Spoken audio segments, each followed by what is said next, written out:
This is the story of Henry. Mom, I'm going to Long Island today. All of a sudden? Oh, tomorrow is Robert's birthday and he has invited me to his party. All right, but don't you have to go to work? Today is Saturday. I will go to Long Island directly from the office. But son, by the time you reach there, it will be very late. Oh, come on, Mom. Do you think that I am still a baby? Don't you worry. I will reach there safely. Okay, but drive safely. Okay, Mom. Right after his office, Henry got on his bike. The journey was a long one. He had headphones while driving. It was almost 10:30 at night. Henry was now driving on a lonely highway and suddenly, right in front of his bike, a beautiful girl started asking for lift. Seeing the girl, Henry stopped. Hey, can you give me a lift? My car broke down. Are you going to Long Island? Yes, miss. But you are all alone here. Actually, my home is in Long Island and my college is in Austin. I come to Long Island every weekend. Today, my car broke down. Can you drop me near my house if you don't mind? Oh, sure. Why not?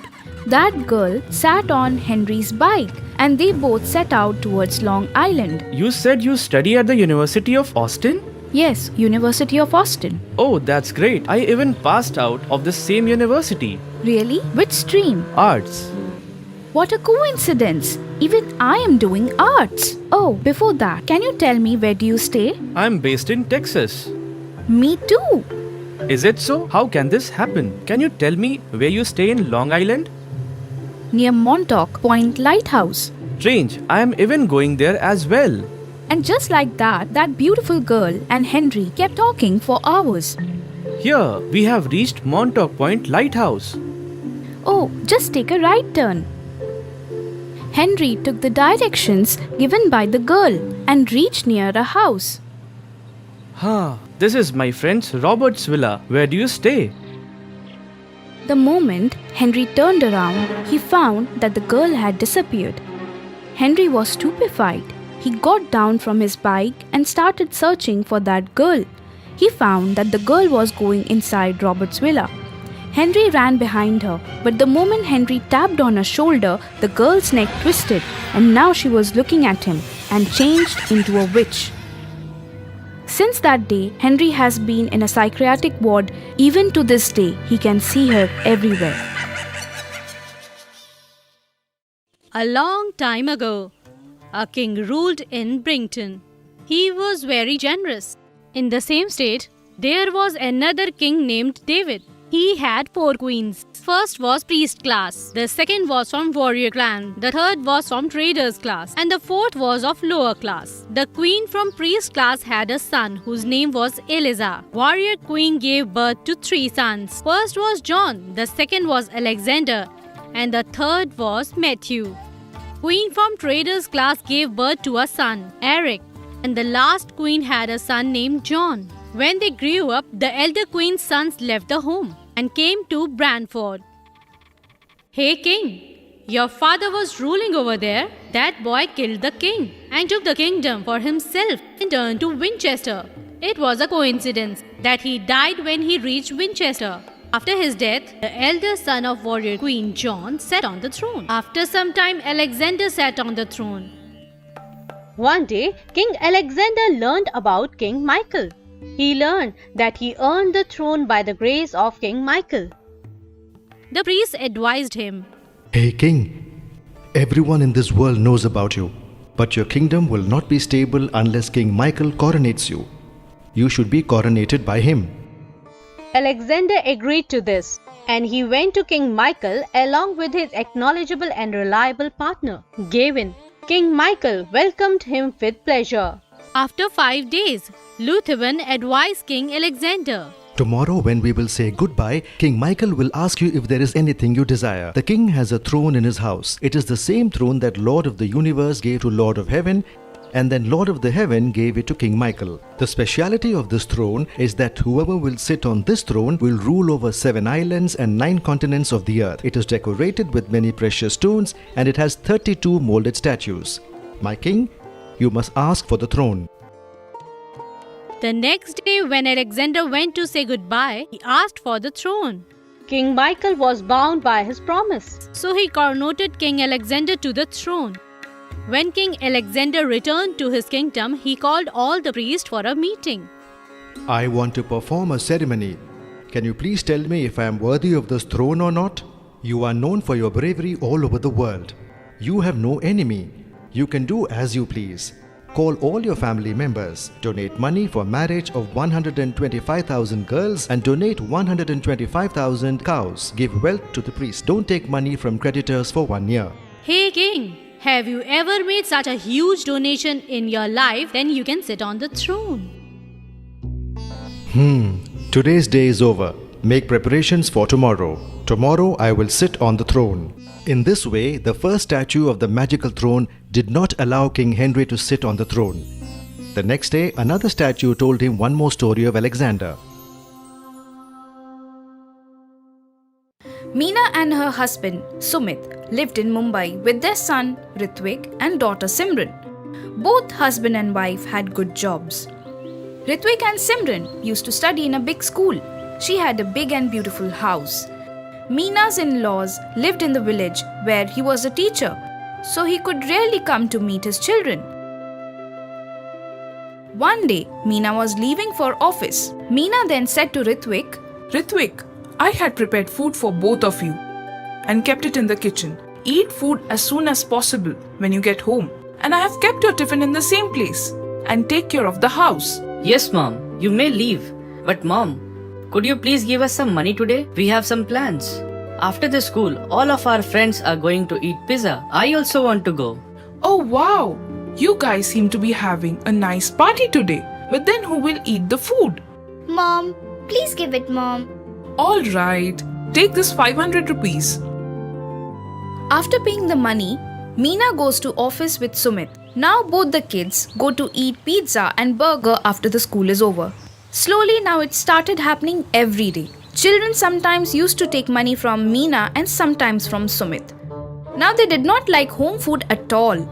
One day Meena comes home, goes to the kitchen and finds that the food was kept as it is.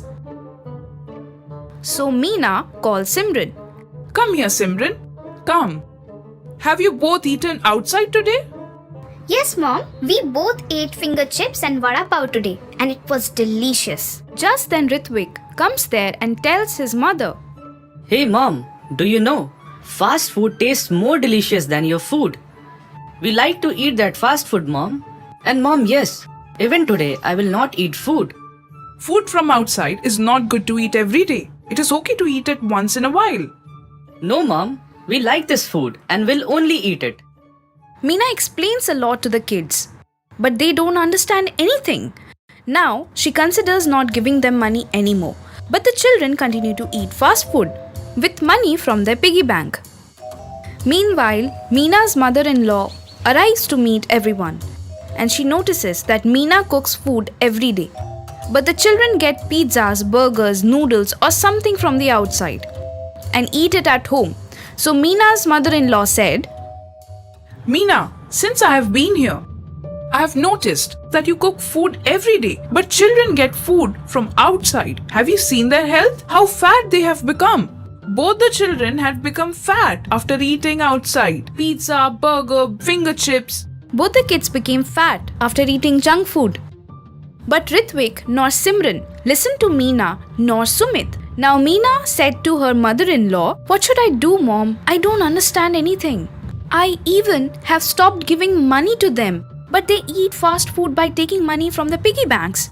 I've tried everything I could convince them, but they didn't get it. But something has to be done, right? Yes, time was passing by. Meena's in-laws returned to their village. One day, Meena gets a call from Simran's school. That day, Hello, Hello, who is this? I'm speaking from Simran.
But remember that from today, both of you have to eat nutritious and good food at home. Did you understand? Now after 3 to 4 days, Simran gets discharged from hospital. Simran's grandmother also moved to Mumbai to live with them. Grandmother now started feeding the children by making hot and healthy food every day. From that day, health of both the kids started to be absolutely fine. Once a deer with long horns came to the pond to drink water. While drinking water, he notices his own reflection. My horns are stunning and this is my hair. Ha ha ha ha. May no one cast an evil eye on them. Just then, his eyes fell on his long and slender legs, and he became sad. Lord, but why have you made my legs so long and thin? What misdeed did I commit? It's making me look so ugly. I feel so sad about it. Hearing the lion's roar, the deer, who had been cursing its thin and long legs, began running very fast with their assistants, leaving the lion behind. But after a distance, his big horns become stuck in the trunk of a tree. He tries desperately to get out, but is unable to free his trapped horns. Only then does the lion appear. Ha ha ha ha. Look at how the deer beautiful horns got stuck. Ha ha ha ha. The deer comes to realize that his beautiful and large horns are useless, but his thin and long legs can save his life. He comes to realize his mistake, that the true beauty is that which is not only visible but also useful when required. However, the deer took far long time to understand the secret of the true beauty. Once there was a boy named Rambo who used to live in Anandram village. He was very lazy. He would not do any work and used to just eat, sleep and waste his time. His parents were very hardworking. They had to work because they were poor. Rambo, you should do some work too. You cannot keep sitting idle. As long as we are earning, we will have food to eat. But when we will not be able to earn, we will be starving. Mother, you will have to do nothing once I start earning. Hearing that, Rambo's parents leave in disappointment. But Rambo does not feel guilty for that. What should we do about Rambo? He doesn't listen at all. We will have to do something. I have a great idea. If we stop doing work and stay at home, we will start starving. Maybe that will make him responsible. Let's try. But who knows what will happen? No matter what, we will have to bring Rambo on track. The next day, Rambo's parents stay asleep till late morning. What happened? You didn't go to work today? Is today a holiday? No, son. We are tired now. We can't work anymore, no matter what happens. Mother, what is father saying? Talk to him. If he does not earn, we will have no food. Let it be, son. We have left it to fate. Okay, let it be. I don't care. I will go watch some TV. After that, he starts watching TV and his mother cooks the food and gets some rest. That day goes by like that. The next day, mother doesn't cook food because they had no food. Mother, please give me something to eat. I'm very hungry. Son, we don't have anything to eat. From now on, we'll have to stay hungry. Why, mother? Why will we stay hungry? From now on, I will go to work and earn money. Hey, listen. Today our son has grown up. Yes, I heard it, but I will believe when I see it. Rambo started working as a laborer in the fields every day. He would also help random people. Now he works hard and earns a lot of money. His family does not have to starve anymore. One day, Rambo was returning from fields late in the evening. On the way, he saw a very tired old man. He was carrying 4 boxes. What's the matter, Baba? Can I help you? My child, I am old and cannot carry such heavy things. It will be a huge favor if you could help me. That is not a favor. I will help you. After that, Rambo carries his boxes on his head and takes them to his home. Thank you, my child. You have helped me a lot. Here, this is for you. I don't need this anymore. Take this. And remember, this is not a normal box. It is a magical box. It will give you whatever you ask for. But close it instantly after getting what you asked for. Okay, Baba. After that, Rambo returns to his home with that box. and he tells his parents about that. They could not believe that a box can give something. Rambo puts down the box and asks for some food. "Oh, magical box, give me sweet dishes and food." Suddenly the box opens and sweet dishes and food come out of it. Rambo and his parents become very happy after seeing this. Rambo shuts the box close and they go to sleep after the meal. Rambo started using the magical box every day. He would ask it for grain sacks and sell them to the shops. Slowly they became rich. A thief named Vivian was living in their village. He was surprised to see Rambo's progress, and so he started keeping an eye on Rambo. One day he followed Rambo to his home and peeked from his window. "Oh, magical box, give me 4 sacks of rice." The box gave him 4 sacks of rice. Vivian sees all that. At the same night, he steals the box from Rambo's house and brings it to his home. "Oh, magical box, give me lots of gold coins." As soon as he says this, gold coins starts coming out of the box and they don't stop. "I want more gold coins. More. Slowly, his whole house gets filled with gold coins. But Vivian could not shut the box close. He gets buried under those gold coins and starts shouting. The villagers come and save him and they hand him over to the police. "Oh, Vivian, you steal so much that you overload your own house? We have been looking for him for so long. Finally, we have caught him. Time to go to prison." After that, the police arrest him and the magical box disappears from the thief's house and returns to Rambo's house. And once again, Rambo started asking the box whatever he needed and lived happily ever after. The moral of the story is that we should not be lazy and work hard to earn. Once upon a time, a man named Mohan, his wife Rekha, his mother, and his 3 daughters lived in a small town called Sonpur. Rachna, Kavita, and Saili were their names. Rekha was frequently made fun of by Mohan's mother for being unable to bear a son. But Mohan, he hated his own daughters. God knows where you got these 3 miserable girls from. What will happen to my son if this continues? Mother, you shouldn't say things like that. They are our own girls. Yes, Grandma. Why don't you criticize your own son? Your sole focus is to intentionally pick on my mother. Kavita, be careful what you say. You're disrespecting your grandmother. This is not a good thing. Come with me, Kavita. You are running late for the school. Let's go. All 3 girls agreed to attend school after hearing this. Kavita, the second daughter, was a 10th grader and the eldest daughter of Mohan was a 12th grader.